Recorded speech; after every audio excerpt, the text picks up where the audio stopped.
যাব না, একটা শব্দও বলবো না।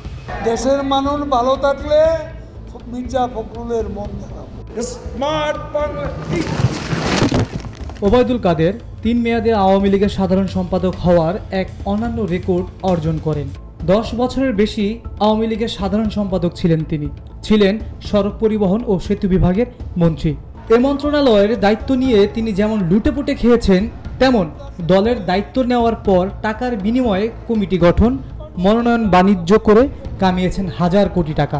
ঢাকা তরুণ প্রজন্মে মেট্রো রেল হয়ে কমিটি এবং মনোনয়ন থেকে ওবায়দুল কাদের অন্তত ৩,০০০ কোটি টাকা উপার্জন করেছেন।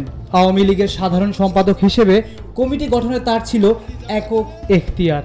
কমিটি করে তিনি শুধু শেখ হাসিনার কাছ থেকেই একটি মৌখিক সম্মতি আদায় করতেন।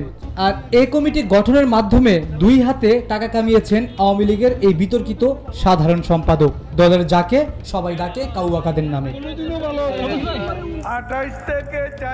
ওয়ার্ড পর্যায়ে কমিটি থেকে শুরু করে কেন্দ্রীয় কমিটি পর্যন্ত সর্বত্র চলত টাকার খেলা।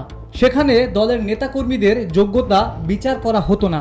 ওয়ার্ড পর্যায়ের একটি কমিটি হওয়ার জন্য নির্ধারিত মূল্য ছিল অন্তত 5 থেকে 10 লাখ টাকা।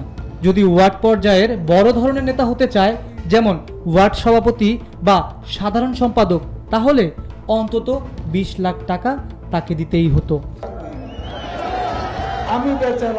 থানা পর্যায়ের কমিটির জন্য 15 থেকে 20 লাখ পর্যন্ত দিতে হতো এক একজনকে।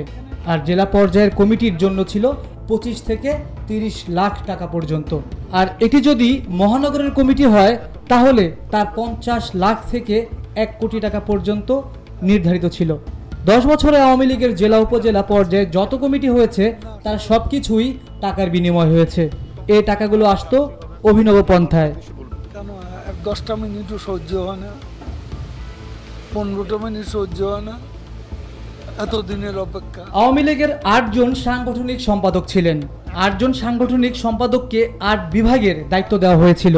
তারা যে কোনো কমিটির জন্য প্রথমে নিলামের মতো করে টাকা দাবি করতেন। কে কত টাকা দিতে পারবেন, যারা সর্বোচ্চ টাকা দেওয়ার ব্যাপারে সম্মত হতেন তাদের নাম সাংগঠনিক সম্পাদকরা দিতেন ওবায়দুল কাদেরের কাছে।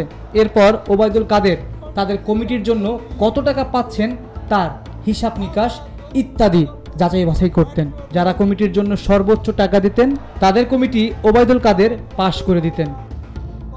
আকাশ সাদ, সদ্য সংবাদ। সারা বাংলা ঘুরে দেখুন ফখরুল সাহেব